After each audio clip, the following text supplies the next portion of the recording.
Coming up on the Threat Status Podcast, we talk to Dan Naselius of the company Coras about how the DoD uses AI and how to know what sources of information and data we can trust in the 21st century.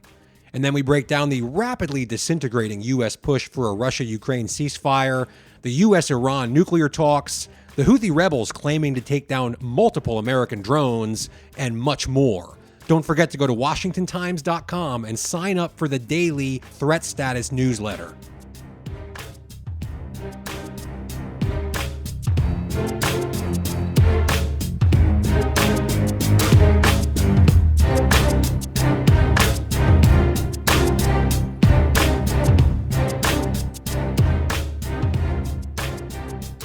Hello and welcome to the Threat Status Podcast.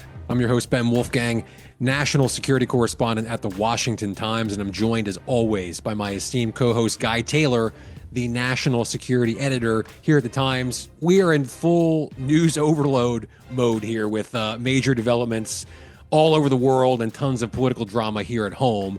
Later, we'll take a step back and talk to Dan Naselius, president and CTO of the company Coras, about how the DoD uses AI, whether China has an advantage in AI research, how we can be sure the data we see and rely on in the 21st century is accurate, and a lot more. But before we get to that, first things first, as always, Guy, what's on your radar right now? Thanks, Ben. It's great to be here with you for another week. I've got my eye on a range of developments. Off the top, the Iran-backed Houthi militants based in Yemen have claimed in recent days that they've shot down 3 U.S. MQ-9 Predator drones just over the past week alone.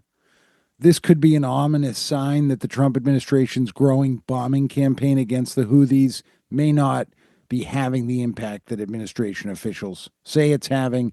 The Pentagon has not put out any official statements acknowledging these Houthi claims about the Predator drones, but U.S. officials speaking on background have confirmed it, with the latest MQ-9 being shot down on April 22.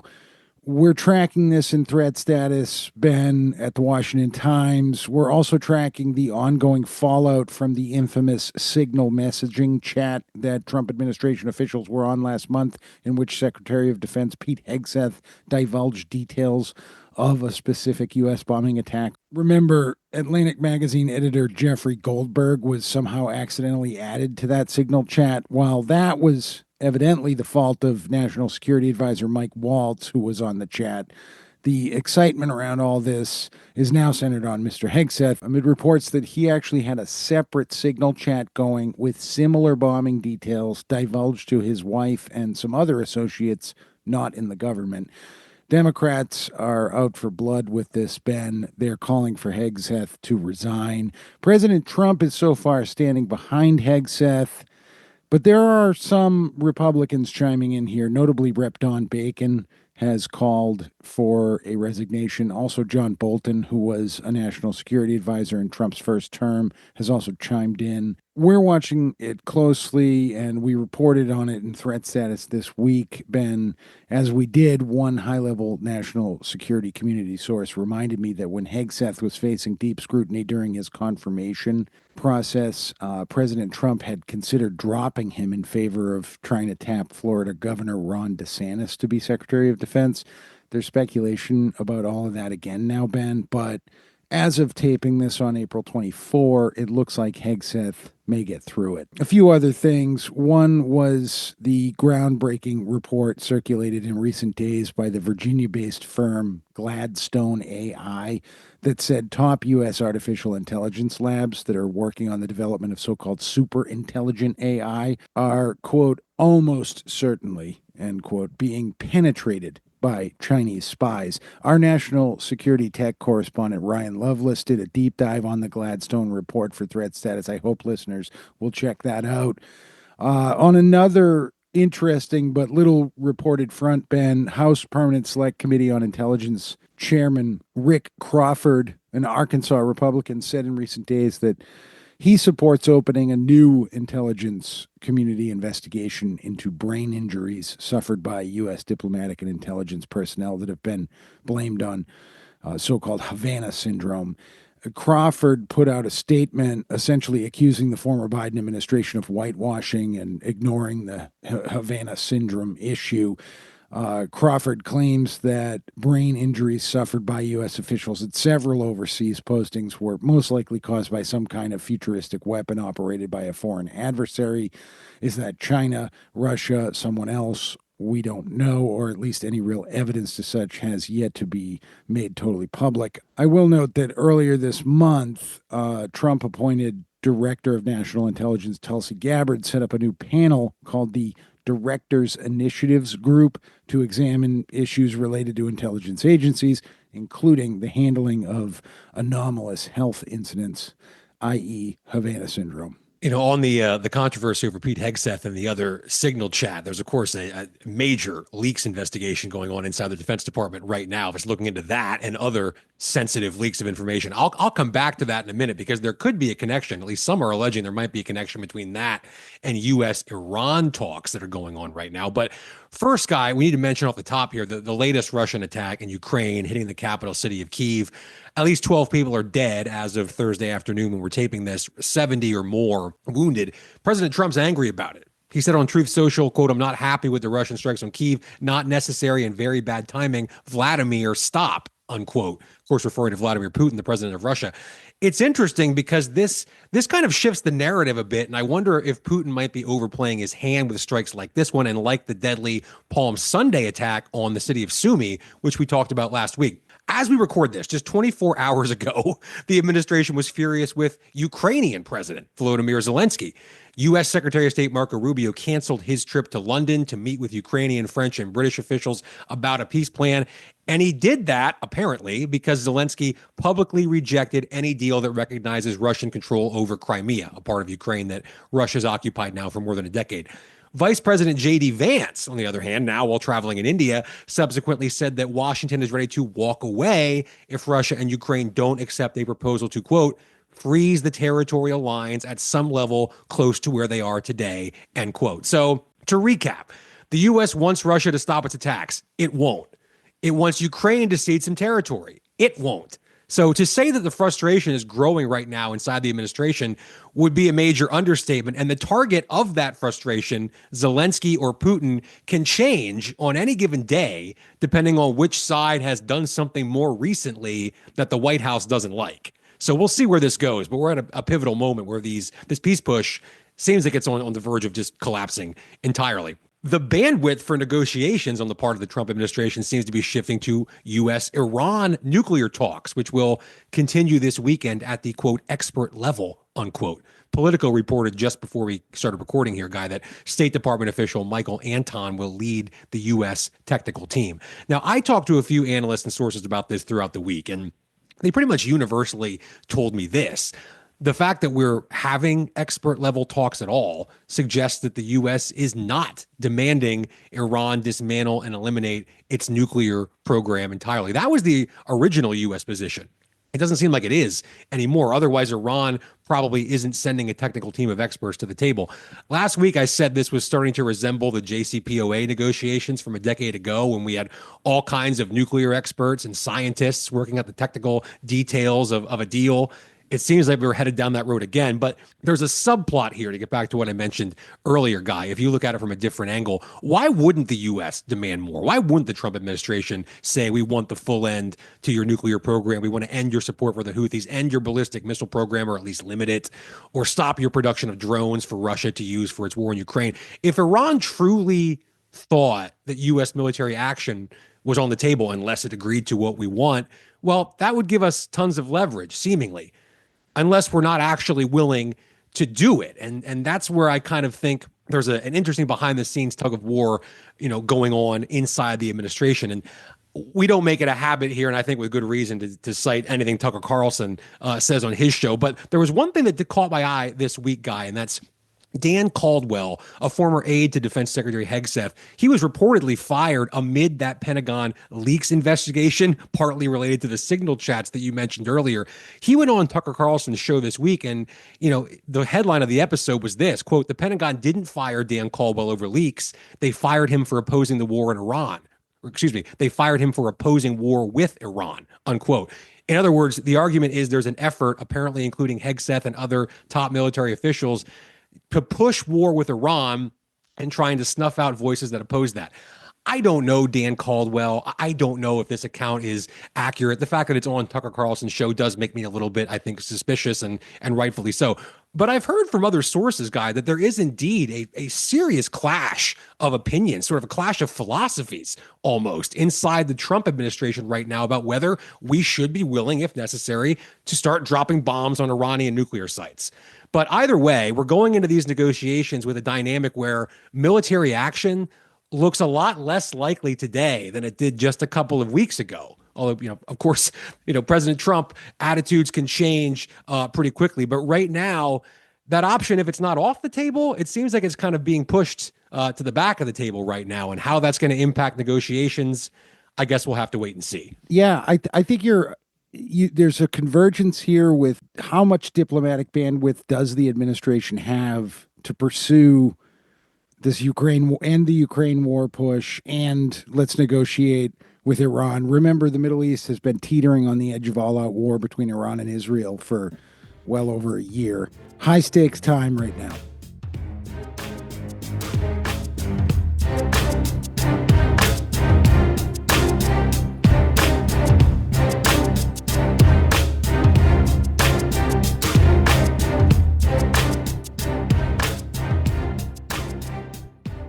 And we are joined now by Dan Naselius. He is the president and CTO of Coras. Dan, it's a pleasure to have you on the show. And rather than me try and explain it to everyone, if you could, just give our listeners a quick rundown of what Coras is and what you all do. Thank you, Ben. I appreciate the opportunity to be on the show. So Coras is a decision management, decision intelligence platform for the DoD. We focus on helping people make better decisions faster, driving the mean time to decision down to zero. That's the goal. We work in anywhere from headquarters. So for instance, OpNav N94, the science and technology portfolio for the Navy, runs on our software, to the Navy shipyards, strategic planning and forecasting, through PEOs, program offices, mostly the business side of the DoD. So this jumped out to me when I was reading up on you all a little bit earlier. The company, the website talks about you specialize in transforming data into actionable intelligence, strategic information, readiness at every level. We talk a lot about data and the importance of data on this show. And I'm always interested to hear from folks like yourself who work on this every day with just this proliferation of data, so much data floating around all of us today. How hard is it sort of at the ground level to distill it out, filter it out, get the right kinds of data in front of the right people without, an ounce of fat or irrelevant stuff that they just don't need to see and would distract them from getting the mission done? I mean, that is always the holy grail of this space, right? Is how do we get the right data, the right place, the right time? And the difficulty with that is, if you start from the bottom of the mountain up and try to clean all the data and get everything cleaned up and perfect before you start, you'll never get there. You can see huge initiatives like the Advana platform is a $1.3 billion initiative. And, we'd argue that's just now starting to see some fruit. And so what we do is we think of it from a different perspective. We say, what are the business questions that you have? What is it you're trying to accomplish? And we go from the top down. So if we can, get your top 5 things that you're struggling with, then we can start looking at, configuring those pieces and then looking down at the data to find out how do we kind of pull that information in the right way. So I have a double E degree. That's my background. We had a funny T-shirt when I was at University of Dayton, and it said, "How engineers solve problems. Start at the beginning of the problem, work your way down, look at the answer at the back, work your way back up, smudge the middle." And there's a little bit of that to really pull this stuff off well. Is being able to work from the top down, bottom up, and really figure out how to transform the middle so that people don't have to. The other thing is it changes all the time. The one thing about anything that you put in front of somebody is as soon as they know more, they have different questions. So the ability to quickly readjust things that you're doing are really critical. And what you're seeing the world doing, if you go out to ChatGPT today and you ask questions, you have the world's wealth of data at your fingertips. And you say, can you give me a chart on how treasuries and the stock market have overlaid each other for the last 50 years. Boom, you have an answer, right? So by being able to move more toward human interaction type approaches, we don't need all the rules and sophistication that's there to do the hard-coded dashboards and things of the past. Do you think, just generally speaking, not to get too far off track here, but I'm always curious. You mentioned ChatGPT and the access to everything that we have now. I mean, I know, for example, I grabbed my phone to do basic math today that maybe, 15 years ago I would have been able to do in my head or would have done on it with a pen and a piece of paper. But now how do I do that again? What are my times tables? There's access to all of this information and being able to ask ChatGPT questions. Do you get the sense that's helping decision making in the national security and defense and intelligence spaces, or maybe in some ways inadvertently hurting it? So I think the way to look at these tools is to go back in time and look at a time when we had typewriters. We had typewriters, you had a typing pool of people, and you wrote up something, you took it to them, and they wrote it they actually typed it up for you. And then you put it in an envelope and you sent it to somebody, right? The technologies have changed tremendously through that process. But the difference is, or the same thing, the thing that's held together is that the person has to think, right? So to use these tools, we need to start looking at it not like it gives me the answers, but starting to look at it like we employ it as little people, as little workers. So if I were an editor of a newspaper, I might ask somebody to go write an article about the Cherry Blossom Festival in DC. And what I really want to focus on is how it's changed over the years, right? Especially attendance and, what is it that caused us to have it in the first place, and how's the flavor of it changed, right? And they'd go off and they'd write that, and they'd come back and they'd give it to me, and I'd read it and I'd say, it's not really what I want in my newspaper, right? And I'd adjust it multiple times. As a matter of fact, I'm sure you guys have this process. And eventually you're like, that is exactly what I want in the newspaper. And you put it in. What you've really done, to lack of the risk of saying something that newspaper people won't like, what you've really done is you've created this virtual writer for the article to do the research, right? The researcher and the initial writer of this thing is now virtual. It's a little worker or a little bot. And the editor still has to do the job. So I think of it as you're the CEO of your job. And you have these tools, and these tools help you do your job. You can do the job faster, more efficient. If you think of it that way, you actually you're doing all the same work. You're just getting information faster. That's the right way to look at it. If you're doing what a lot of people do, and they go in, they get a term paper, they go into ChatGPT, they print it out, and the teacher actually circles it and gives them an F and says, as a large language model, I can't. That's where you're using it wrong. So it's about using the tools appropriately. If you want to do something like the DoD has a 5 or 8% cut that we're trying to get done, any of the federal agencies really. So then you say, my goal is to have an 8% cut. I have these things we want to do more. We want to do more unmanned, more automations, more AI, right? Less of this, less of that. You would normally have literally an army of people run off and try to pull a lot of data together, because it's not a simple place to go see that stuff.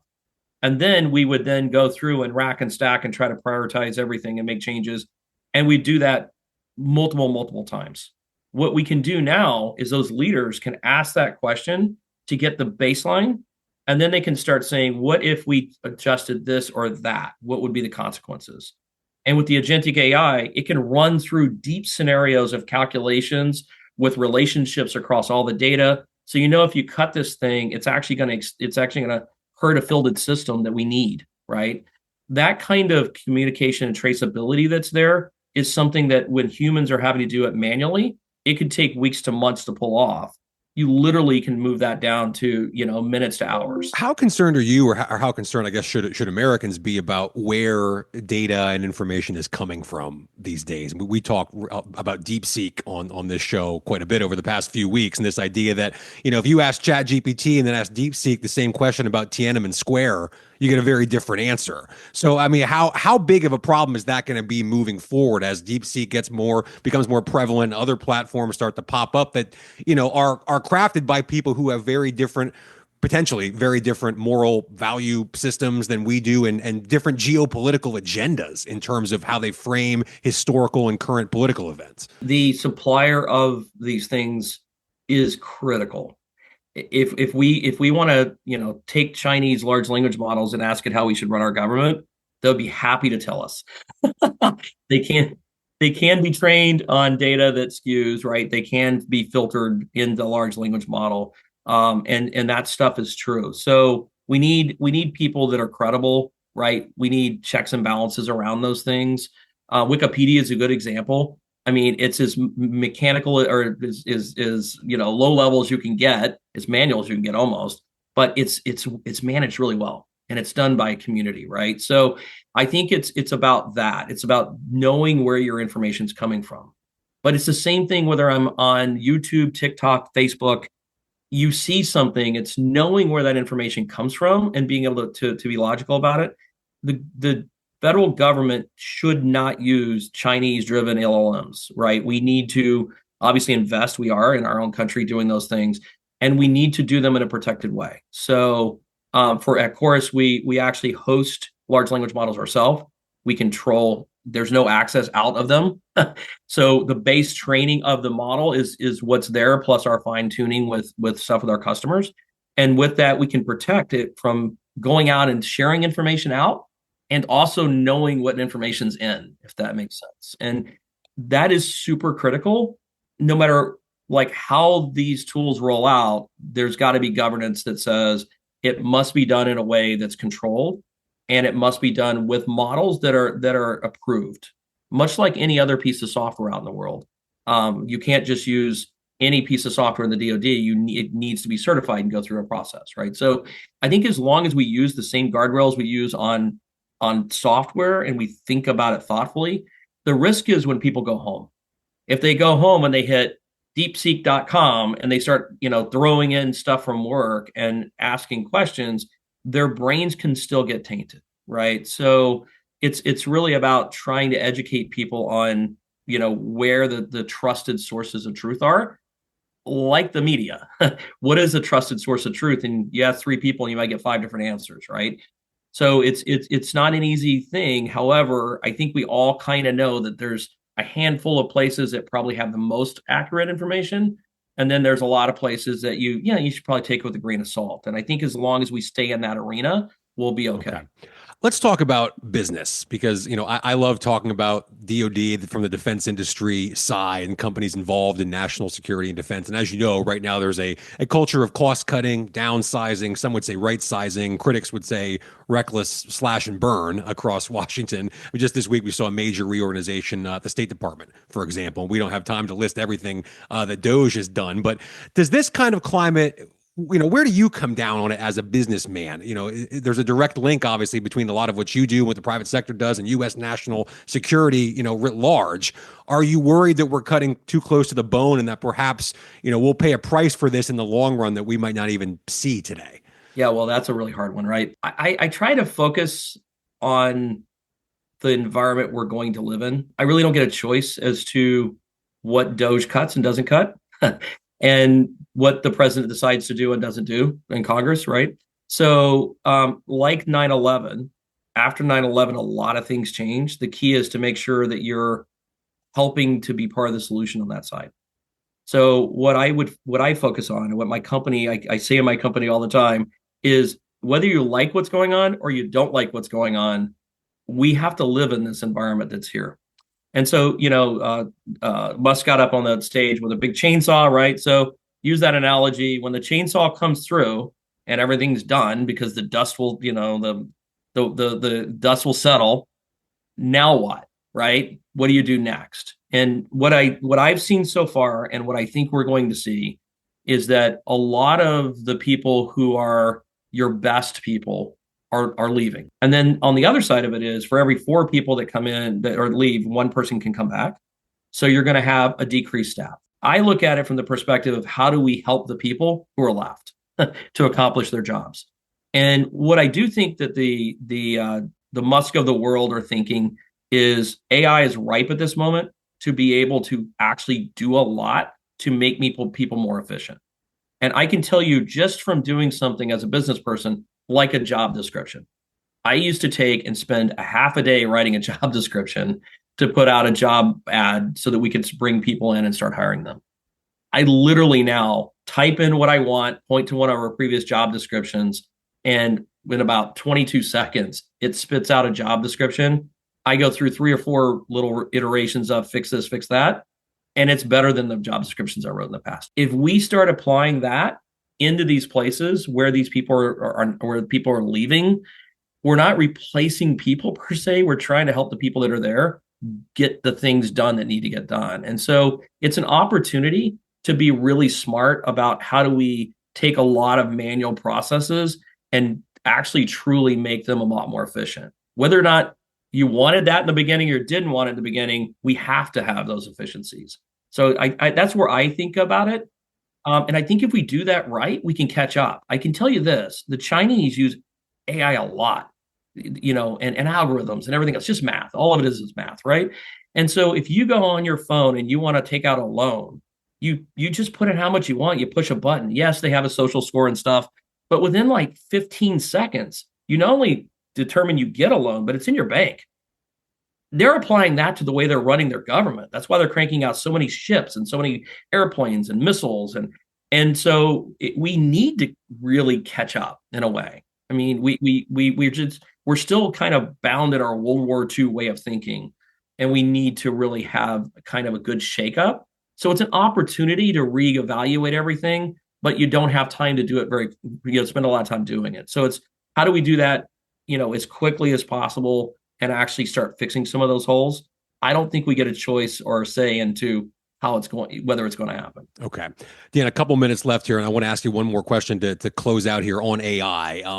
I want to ask from this perspective. My colleague, Ryan Lovelace, who's our lead tech reporter here at the Washington Times, he wrote this week about a Stanford University report that concerned me on 2 levels. Number one, it said that 25% of the researchers who helped build DeepSeek got some education in the US and then went back to China. So that's concerning. But maybe even more concerning is that more than half of DeepSeek researchers never left China at all, which means China is getting a lot better, as kind of you just alluded to, at educating their own people on how to develop AI and employ AI at large scale. Are we losing our edge in that? And if we are, what do we need to do about it? So I don't think this is going to sound a little controversial. I don't think large language models are that hard. The base research that everybody's building off of was a Google paper, a Google white paper that came out like in 2017, I think, 8 years ago, right? And they defined how these models, like how they structured and work. And what people have done is they've just gone and started applying them, really, and learning how they work. And so they're kind of a commodity in a way.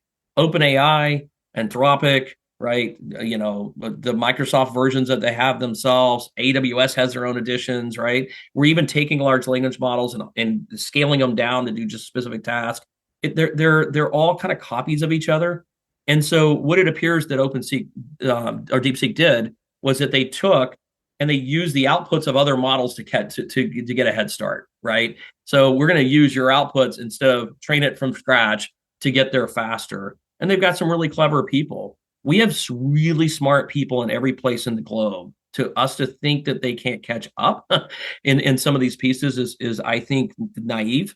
So I think what we have to think to ourselves is, what tools do they have? How many NVIDIA chips are we shipping to them? How are they circumventing all of the various protections in place not to have the same level of hardware and productivity that's there?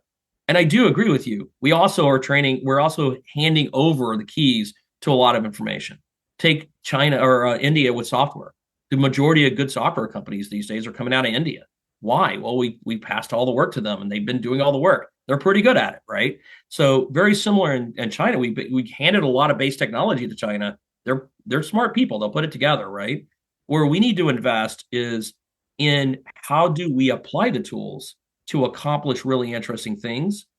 That's where I think we need to invest our time. The base core large language models are really they're going to always be a little bit more efficient or whatever, but the core is pretty much out there. You can't stop it from being out there. Dan Naselius, thank you so much for joining us here in the Threat Status Podcast. Really appreciate your time. Great. Nice to meet you, Ben.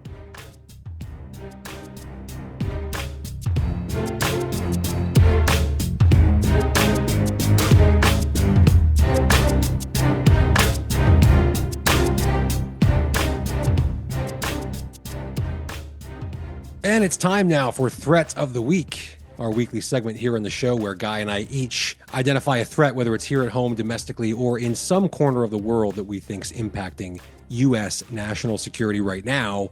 This week, as you all are listening to the show, Guy, what do you have for us as your threat of the week? My threat of the week, Ben, centers on something eye-opening in the latest State Department annual arms compliance report that quietly got circulated in recent days. The report, which we covered closely in the Threat Status newsletter, maintains that China's military continued to work on biological and toxin research with potential military applications during 2024 and is actually using artificial intelligence as part of the effort. We're talking about things like weaponized ricin and botulinum toxins, as well as military agents for spreading anthrax, cholera, plague, and tularemia. The State Department report also warned that Russia, North Korea, and Iran are conducting research that raises concerns about their adherence or compliance with the Biological Weapons Convention, a 1972 arms treaty that bans developing and stockpiling deadly bioweapons. My threat of the week, Ben, is that bioweapons are advancing dangerously amid the ongoing tech revolution, and there's no real international diplomatic effort or treaty with teeth right now to shed light on that development or stop it. Yeah, threats from the axis of authoritarians or axis of tyrannies, whatever you want to call it, all over the show this week. And that's my threat of the week as well. That's North Korea's nuclear program and the lack of monitoring around it. Rafael Grossi, the Director General of the International Atomic Energy Agency, or IAEA as it's known, was in Washington this week, and he told reporters that North Korea's nuclear program is growing at an exponential rate. There are new nuclear sites, he said, that essentially aren't being monitored in any meaningful way. These are sites where uranium is being enriched, for example. This quote was just kind of incredible, so I want to read it from Grossi. Quote, "This is a very important, ambitious, multi-dimensional nuclear program with no nuclear safety or security monitoring standard of any kind," Mr. Grossi said. "It's a picture of a growing and increasing concern," unquote. I laugh because of how seemingly unbelievable that is. And we can back up for a minute, look at this through the prism of the U.S. and the axis of authoritarians. We're negotiating in a roundabout and rather hostile way with China over trade and tariffs. We're negotiating with Russia over the end of the war in Ukraine. We're negotiating with Iran over its nuclear program. You mentioned bandwidth. Where's the North Korea initiative? There doesn't seem to be one. Trump, of course, made that a centerpiece of his foreign policy during his first term, meeting with North Korean leader Kim Jong-un on multiple occasions. But right now, I mentioned earlier the military action not just being on the back burner, but maybe being shoved aside. That you could say that about North Korea strategy, North Korea policy right now. There just doesn't seem to be the bandwidth for a serious North Korea push, what we're going to do about this nuclear program. And absent U.S. leadership, as the head of the IAEA points out, this is a rapidly growing threat right now. And with that, thank you, Guy. Another week here on the podcast. A huge thanks to Dan Naselius from Coras for coming on. A great conversation there. And a big thanks to all of you, our listeners. Please go ahead, hit that subscribe button, share it with all your friends, and Guy and I will be back next week on the Threat Status Podcast.